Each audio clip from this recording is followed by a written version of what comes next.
Good evening. Is Mr. Buttermilk available? Yes, this is he.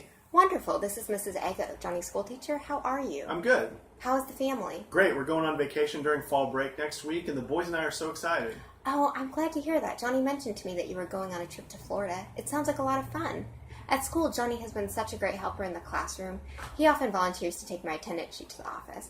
I appreciate that so much. Yeah, I made sure to teach Johnny to treat others with kindness. He really enjoys helping you with attendance sheets, and he tells me about it daily when I ask him about his day.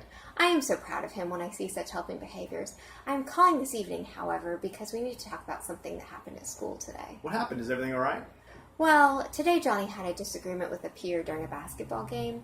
The conflict had to do with whether the ball was out of bounds or in. As they were verbally disagreeing about the issue, Johnny pushed the other child with both hands. The other child fell to the ground and skinned his leg on the ground. Oh, wow, that doesn't sound like something Johnny would do. Yes, the behavior took me by surprise as well, as it is out of character for Johnny. I've seen him get very angry at school a couple of times now. Still, I've never thought he would do such a thing at school. I know this must be hard to hear. It is. I'm disappointed that he did such a thing. Yes, as you might know, the school student handbook prohibits all forms of physical aggression, and that does include pushing. Therefore, Johnny will be receiving a detention for his decision to push a peer today. I understand. He can't go unpunished for causing injury to his classmate.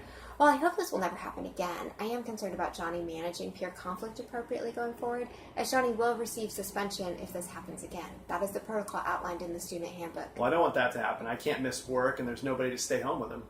I hear where that would be a tough situation. I'm hoping that you can help me by talking to Johnny about other ways to handle peer conflict, such as counting to 10, seeking out a teacher, or taking 5 deep breaths. Also, it may be helpful to work with Johnny to have him write an apology note to his peer. Those are things I will absolutely work with Johnny on tonight. He must keep his hands to himself. He should know better. I know that you are busy, but thank you so much for your willingness to work on the issue with Johnny. Of course. Please let me know if Johnny gives you any more trouble at school. I will call you back in 10 days on October 15th to let you know how Johnny is doing with managing conflict with peers. Also, I will be encouraging Johnny to take 5 deep breaths if I observe him having a disagreement with a peer. Thank you for your help. Of course, we are a team, and neither of us wants to see Johnny getting suspended. Also, our school counselor, Mrs. Betsy, offers a conflict resolution group. Please let me know if you would like for me to make a referral for Johnny. Okay, not now.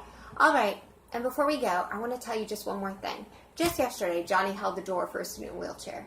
I was impressed by his kindness. I really look forward to having Johnny back in class tomorrow, and I hope you have a nice evening. Thank you again for your support and willingness to work with Johnny. Thank you for talking to me. Good night. Good night.